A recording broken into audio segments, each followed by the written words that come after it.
الحمد لله نحمده ونستعينه ونستغفره ونؤمن به ونتوكل عليه ونعوذ بالله من شرور أنفسنا ومن سيئات أعمالنا من يهده الله فلا مضل له ومن يضلل فلا هادي له ونشهد أن لا إله إلا الله وحده لا شريك له ونشهد أن محمدا عبده ورسوله صلى الله تعالى عليه وعلى آله وأصحابه وبارك وسلم تسليما كثيرا كثيرا. أما بعد فأعوذ بالله من الشيطان الرجيم. بسم الله الرحمن الرحيم. وما آتاكم الرسول فخذوه وما نهاكم عنه فانتهوا. وقال النبي صلى الله عليه وسلم من صام رمضان إيمانا واحتسابا غفر له ما تقدم من ذنبه ومن قام رمضان إيمانا واحتسابا غفر له ما تقدم من ذنبه. آج کا جو بیان ہے وہ تھوڑا سا علمی قسم کا بیان ہوگا. جن حضرات کو علمی ذوق شوق ہے ان کو تو سمجھ میں بھی آئے گا، اچھا بھی لگے گا. باقی حضرات سوئیں گے، آرام کریں گے. سمجھ میں آ رہی ہے بات؟ یہ بیان کس موضوع پر ہوگا، کیوں کر رہا ہوں، اس کی تمہید پہلے بیان کر دوں.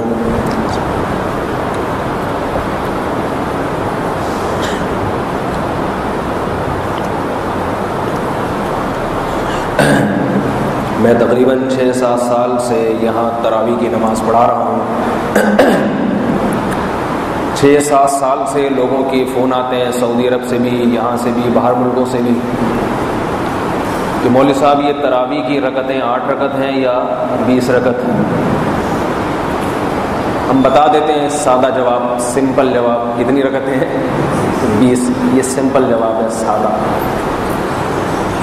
یہ پسند نہیں آتا لوگوں کو، سادہ جواب پسند. بہت سے آگے سے پوچھتے ہیں دلیل. اب ان کو جواب میں کہتے ہیں بھائی یہی امت کا متواتر عمل ہے، چلا آ رہا ہے. ہمارے جو مسلک اہل حدیث کے حضرات ہیں وہ پمفلٹ بازیاں بھی کرتے ہیں کہ 8 رکعت سنت ہے، 20 یہ مولویوں نے شروع کر رکھی ہیں، کسی صحیح حدیث سے ثابت نہیں ہے. تو 6-7 سال سے لوگ دباؤ ڈال رہے تھے کہ اس موضوع پر بیان کریں، مگر میں کر نہیں رہا تھا. ویسے تو طریقہ یہ میں آپ سے بولوں پوچھیں کیوں، ٹھیک ہے نا، لیکن آپ کے پوچھے بغیر میں خود ہی بتا دیتا ہوں کیوں نہیں کر رہا تھا. اس لیے کہ اختلافی مسائل جو ہے نا، لوگ نماز ہی نہیں پڑھ رہے، فرض ہی نہیں پڑھ رہے، تراویح تو دور کی بات. پھر جو تراویح پڑھ رہا ہے وہ 8 ہی پڑھ لے، چلو 20 نہیں پڑھتا تو 8 ہی پڑھ لے. Some thing is better than nothing. لیکن جب وہ اختلافات دیکھتا ہے نا، کوئی 8 کی طرف ٹانگیں کھینچ رہا ہے، کوئی 20 کی طرف، تو وہ پھر بیچارہ کہتے ہیں یہ مولویوں کے آپس کے اختلافات ختم ہی نہیں ہیں، چھوڑو ایسی کی تیسی. تو اصل تو حل یہی ہے کہ چھوڑو ایسی کی تیسی، اس لیے جو پڑھتے ہیں پڑھے. لیکن ایک بات ذہن میں آئی ہے، جب بھی مولوی لوگ آپس میں لڑا کریں نا، ایک اصول یاد رکھا کریں. حکیم الامہ مولانا اشرف علی تھانوی کی ایک بات ذہن میں لایا کریں کہ دیکھو جب بھی دو میں اختلاف ہو تو دونوں کو ملامت نہیں کیا کرو. ہو سکتا ہے اختلاف ایک نے کیا، دوسرا اپنا دفاع کر رہا ہو. اس کی میں آپ کو ایک مثال دوں. آپ نے دیکھا 2 آدمی لڑ رہے ہیں، ایک نمازی پرہیزگار نیک آدمی اور دوسرا محلے کا بدماش. دونوں گتھم گتھا ہیں. اب آپ نے آ کے لوگوں میں مشہور کر دیا اتنا نمازی ہو کے لڑتا ہے. بھائی اس نمازی سے تحقیق تو کر لو، ہو سکتا ہے وہ لڑ نہ رہا ہو، لڑ وہ بدماش رہا ہو، یہ بیچارہ اپنا دفاع کر رہا ہو. اب دفاع میں بھی تو مکے لگانے پڑیں گے نا اس کو. یہ کیسی انسانیت ہے کہ وہ لڑ رہے ہیں ادھر سے ادھر سے، مکے باکسنگ ہو رہی ہے اور آپ کھڑے ہو کر کہ میں چونکہ نمازی ہوں لہذا میں لڑوں گا. نہیں، نمازیوں کے لیے لڑنا منع ہے. نبی صلی اللہ علیہ وسلم نے لڑائی بھڑائی سے منع کیا. ساری حدیثیں بخاری اور مسلم کی فٹ کرنے شروع کر دیں آپ. تو بھائی تحقیق تو کرو کہ اختلاف کرنے والا کون ہے، کون بیچارہ صرف دفاع میں ایک بات کر رہا ہے. تو یاد رکھیے اختلاف کرنے والا وہ ہوتا ہے جو امت کا ایک عمل چلتا چلا آ رہا ہے، اس کے خلاف جو بات کرے گا اس کو کہتے ہیں اس نے اختلاف کے بیج بو دیا۔ اب وہ پمفلٹ بازیاں انٹرنیٹ پر، میں نے کل انٹرنیٹ پر دیکھا ایسا، توصیف الرحمان راشدی کا نام تو سنا ہوگا، ان کو نہ سنیں بس نام ہی کافی ہے۔ کل میں نے 10 منٹ کا ان کا تراویح کا بیان سنا، غیر مقلد ہیں، بڑے متعصب قسم کے، امامہ ڈالتے ہیں وہ عربوں کے اسٹائل میں، مگر زبان عربوں والی، عربوں کی زبان تو بڑی شائستہ ہے، آپ سعودی عرب جائیں عربوں کی زبان پہ گالی نہیں ہے، ہر بات میں ہذا اللہ اکبر سبحان اللہ صلی اللہ علیہ وسلم، ہر بات اتنی میٹھی زبان ہے۔ تو جبے کبے اور بہت خوبصورت سبو اور پیچھے مکہ مدینہ بھی لکھ دیا، سب کچھ ہو گیا، لیکن جب بولتے ہیں تو پتہ چلتا ہے کہ یہ سعودی عرب اسٹیشن سے ان کا تعلق نہیں، یہ کوئی چھانگا مانگا یا چیچا وطنی کے لگ رہے ہیں، بولنے کا اسٹائل ایسا خوبصورت۔ تو 10 منٹ ان کا میں نے تراویح پر بیان سنا، چیخ رہے تھے کہ 8 رکعت، اور میں تو چیخ نہیں سکتا نا اس طریقے سے، چیخوں گا تو پوری مسجد میں شور ہوگا۔ تو حنفیوں کو، شوافع کو اور جتنے بھی ہم لوگ جو سارے مذاہب اربعہ کے لوگ ہیں سب کو لتاڑ رہے تھے بہت سختی کے ساتھ، اور 8 رکعت پہ دلائل دیتے، وہ سارے دلائل میں انشاءاللہ ابھی دوں گا۔ حدیث میں آتے 8 رکعت، حضرت عمر نے 8 رکعت، 8 کر کے مجھے خیال ہو رہا تھا بھائی یہی بات آرام سے بھی تو کہی جا سکتی ہے، ٹھیک ہے، یہ بات آرام سے بھی تو کہی جا سکتی ہے۔ پھر خود ہی سوال اٹھایا کہ مکہ اور مدینہ میں 20 کیوں ہوتی ہیں؟ ان کو پتا تو لوگوں کو سب سے بڑا سوال یہ ہوتا ہے کہ بیت اللہ میں، تو جواب یہ دیا کہ بہت زور سے دیا، میں بہت آہستہ دے رہا ہوں، انہوں نے بہت زور سے دیا، مکہ کی 20 رکعتیں نظر آتی ہیں، یہ نظر نہیں آتا مکہ میں اتنی زور سے آمین ہوتی ہے کہ پورا حرم گونج جاتا ہے۔ یعنی مطلب یہ تھا کہ اگر مکہ کو فالو کرنا ہے 20 رکعت کو، تو پھر مکہ میں آمین بھی تو تراویح میں زور سے ہوتی ہے، اس کو بھی فالو کرو۔ سمجھ آ رہی بات؟ تو اصل جب سوال یہ نہیں تھا، میں بھی آپ کو جب بیان شروع ہوگا نا، ابھی تو تمہید چل رہی ہے، جب شروع ہوگا تو بتاؤں گا مکہ کے بارے میں۔ اصل سوال یہ نہیں کہ مسجد حرام میں 20 کیوں ہوتی ہیں، سوال یہ کہ 1400 سال سے 20 کیوں ہو رہی ہیں۔ باقی رہا زور سے آمین، وہ تو کبھی آہستہ بھی ہوئی ہے، زور سے بھی ہوئی ہے، ہر طرح سے مکہ مدینہ میں 700 سال مکہ میں حنفیوں کی حکومت تھی، آہستہ آمین ہوتی تھی۔ تو خیر یہ ایک الگ وہ ہے۔ تو میں یہ بتا رہا ہوں کہ انٹرنیٹ پر جو آدمی سنے گا یہ باتیں، اس کا دماغ خراب ہو جاتا ہے، اور ہو رہا ہے لوگوں کا، پاگل ہو رہے ہیں۔ تو بھائی یہ دفاعی جنگ ہے، یہ اقدامی نہیں ہے۔ یہ جو میں آج بیان کروں گا یہ کیا ہے؟ دفاع کر رہا ہوں، یہ بتانے کے لیے کہ ہم بیوقوف نہیں ہیں۔ ہم جو ائمہ اربعہ کو فالو کرتے ہیں نا، امام ابو حنیفہ، مالک، شافعی، احمد بن حنبل، ان کو فالو کرتے ہیں علی وجہ البصیرہ، کیونکہ ہمیں پتہ ہے کہ ان کے دلائل مضبوط ہیں ہر چیز میں۔ بعد والوں نے بڑی غلطیاں کی ہیں، تو اس وجہ سے میں یہ بیان کر رہا ہوں کہ اس میں یہ بتاؤں گا بالکل تعصب سے بالاتر ہو کے کہ تراویح کی رکعتوں میں صحیح عدد کیا ہے، سنت عمل کیا ہے، 8 رکعتیں ہیں یا 20 رکعتیں ہیں۔ تو باقی آپ لوگ اس کو اختلاف اور نزاع کا ذریعہ نہ بنائیں، یہ بیان سننے کے بعد سمجھ میں آتا ہے تو عمل کریں، نہیں آتا تو جہاں اتنے عرصے سے بہت سے 8 بھی پڑھ رہے ہیں تو پڑھتے رہیں آپ۔ ہمارا کام ہے دلائل کی دنیا میں بات آپ کے سامنے رکھ دینا، لڑائی بھڑائی نہ کریں کسی سے۔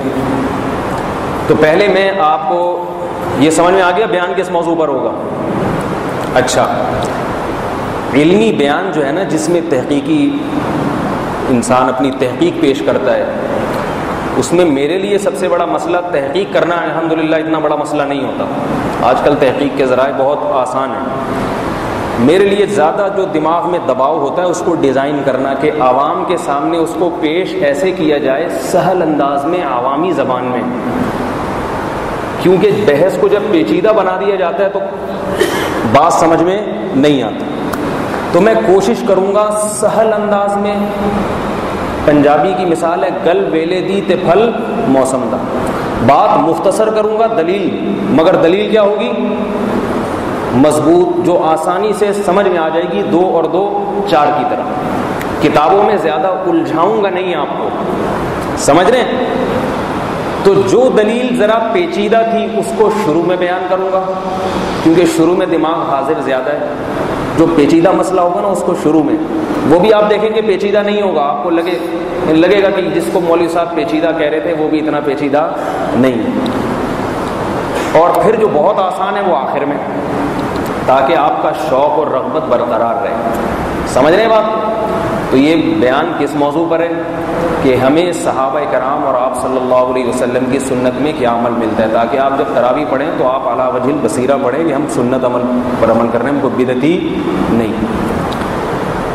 تو سب سے پہلے میں جو اہل حدیث حضرات ہیں 8 رکعت تراویح کے سنت ہونے پر دلائل پیش کرتے ہیں، ان کے دلائل پیش کروں گا. صحیح ہے؟ پھر ان دلائل کا جواب دوں گا مختصر مگر جامع اور مضبوط، تاکہ آپ کو ذہن نشیں ہو جائے.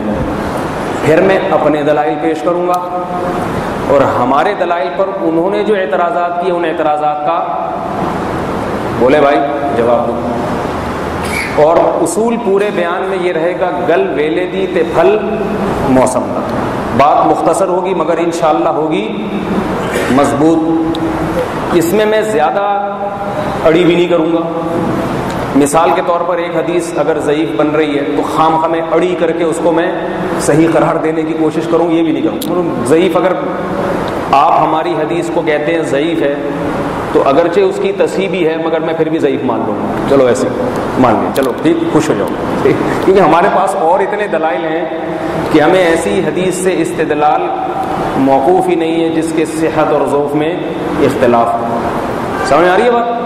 تو اس طرح آپ لوگ اگر آرام سے شوق سے سنیں گے تو میں بھی شوق سے بیان کروں گا. جس بھائی نے سونا ہے، آرام کرنا ہے، آپ یوں سمجھ کے بیٹھیں جیسے تراویحاں شروع ہو گئی ہیں. بھئی چانس تو تھا نا آج بھی رمضان کا، تھا یا نہیں تھا؟ تو سمجھ لو تراویح ہی ہو رہی. تراویح پر بیان ہے تو تراویح تو ہو گئی. اہل حدیث حضرات جو دلائل دیتے ہیں نا، ان کی کتابیں جو میں نے مطالعہ کی ہیں تو ان کے دلائل 10 ہیں کل 8 رکعت تراویح کے سنت ہونے پر. کتنے دلائل؟ 10. وہ دلائل میں نمبر وار پڑھتا ہوں اور ساتھ ہی ساتھ ان کا جواب دیتا چلا جاتا ہوں. حافظ زبیر علی زئی صاحب اہل حدیث علماء میں بہت بڑے عالم سمجھے جاتے ہیں. شیخ العرب والعجم کہا جاتا ہے کہ ان کو عرب میں بھی بڑی عزت ہے اور عجمیوں میں بھی عزت ہے. اور آج کل ان کا نام انٹرنیٹ پہ بھی زیادہ چل رہا ہے. سنا ان کا ماضی قریب میں انتقال بھی ہو گیا، اللہ تعالیٰ مغفرت فرمائے. بہرحال مسلمان تھے، ٹھیک ہے، عالم تھے. تو ان کی کتاب میں اس وقت لے کر آیا ہوں، یہ سافٹ کاپی میں ہے میرے پاس. کتاب میں نے کوشش کی اصل مل جائے تو بہت اچھا ہوتا ہے، اس کو پڑھنا آسان ہوتا ہے، لیکن بہرحال سافٹ کاپی میں یہاں سے میں حوالے پیش کروں گا، ان کے تبصرے پیش کروں گا. تو انہوں نے 10 دلائل میں خلاصہ جمع کیا ہے. کتنے دلائل ہیں؟ بہت آسان ہے، بہت 10 بھی نہیں ہوں گے. آپ دیکھیں گے کہ یہ 10 کو سمیٹ کر ہم کتنوں میں لے آئیں گے. بہت ہلکا پھلکا. آ رہی بات سمجھ؟ یہاں تک تو آ رہی تھی، شکر ہے. نور المصابیح فی مسئلۃ التراویح، یہ حافظ زبیر علی زئی صاحب کی کتاب ہے. اس میں انہوں نے لکھا ہے کہ 10 دلائل دیے ہیں تراویح کے 8. پہلی اور دوسری دلیل کا جواب چونکہ آسان ہے وہ میں بعد میں دوں گا. میں نے بتایا نا مشکل چیزیں پہلے آ جائیں، آسان چیزیں بعد میں.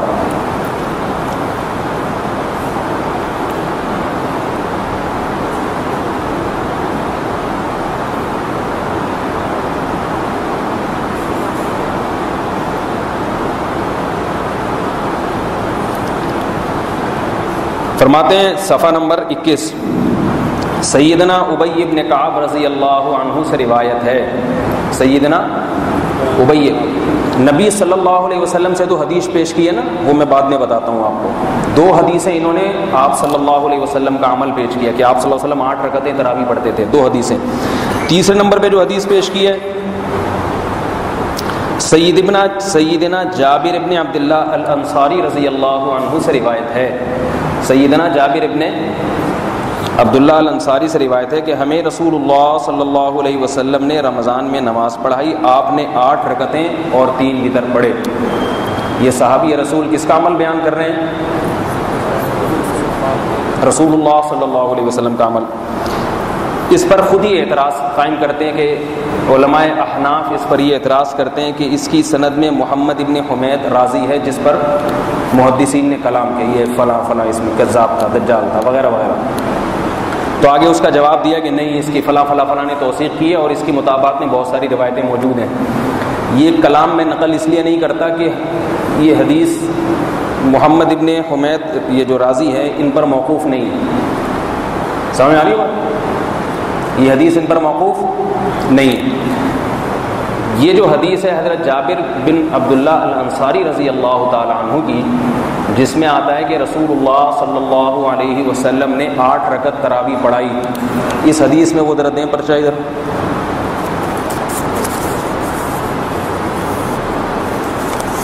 یہ ان کا خلاصہ میں نے جو ہے نا اس تحریر میں جمع کر کے رکھا ہوا ہے، جہاں مجھے تھوڑا سا حافظے میں ہوگا تو میں یہ آپ کو یہ یہاں سے خلاصہ دیکھ کے بتا دوں گا۔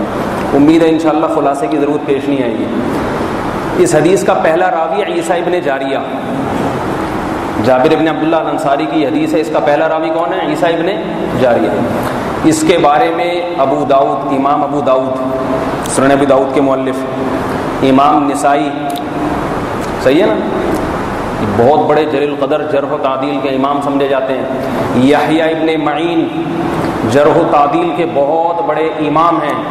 ابن عدی جرح و تعدیل کے بہت بڑے امام ہیں۔ ان چاروں نے بالاتفاق اسے بہت ضعیف بھی قرار دیا اور منکر الحدیث، منکر الحدیث اس راوی کو کہتے ہیں کہ جو ثقہ راویوں سے ہٹ کے کوئی چیز بیان کرتا ہے، سمجھ آ رہی ہے؟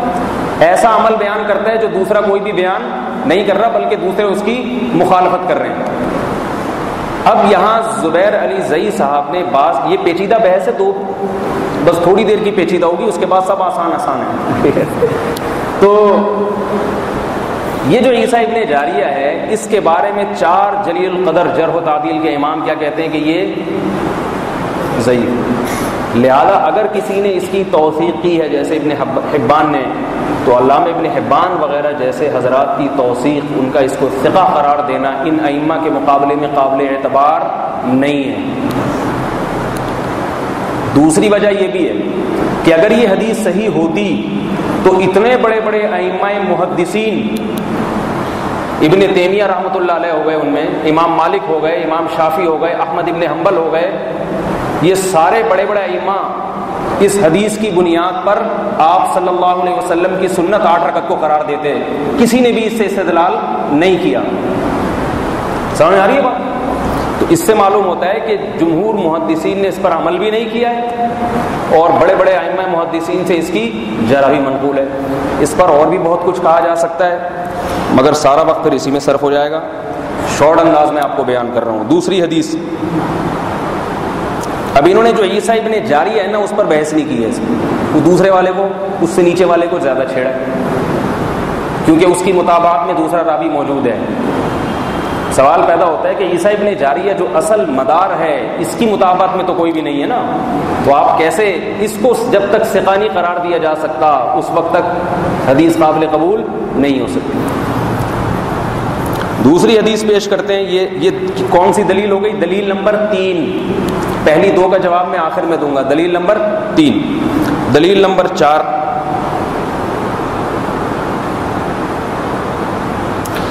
دلیل نمبر 4 میں بتاتے ہیں، سیدنا ابی ابن کعب سے روایت ہے کہ میں نے رمضان میں 8 رکعتیں اور وتر پڑھے اور نبی کو بتایا، آپ صلی اللہ علیہ وسلم نے کچھ بھی رد نہیں فرمایا۔ مسند ابو یعلا کی حدیث ہے، ایک اس کی حدیث ہے مسند ابو یعلا۔ کمال کی بات ہے، اس کی سند بالکل وہی ہے جو اس سے پہلے والی حدیث کی ہے۔ سمجھ آ رہی ہے بات؟ اس کی سند بالکل وہی ہے جو اس سے پہلی والی حدیث، خود اعتراف بھی کیا انہوں نے کہ وہی سند ہے اس کی جو پہلے والی حدیث۔ تو جو کلام پچھلی حدیث پر ہے وہی کلام اس پر بھی ہے کہ اس سے بھی کسی محدث نے 8 رکعت تراویح کے سنت ہونے پر استدلال نہیں کیا، اور اس کی سند میں بھی عیسیٰ ابن جاریہ موجود ہے۔ تو عیسیٰ ابن جاریہ ہی ہے جو 8 رکعت نقل کر رہا ہے، باقی کوئی بھی نقل نہیں کر رہا۔ یہ دلیل نمبر 4 ہو گئی۔ 10 دلائل میں سے 2 کتنے آرام سے نمٹ گئے؟ نہیں نمٹ گئے؟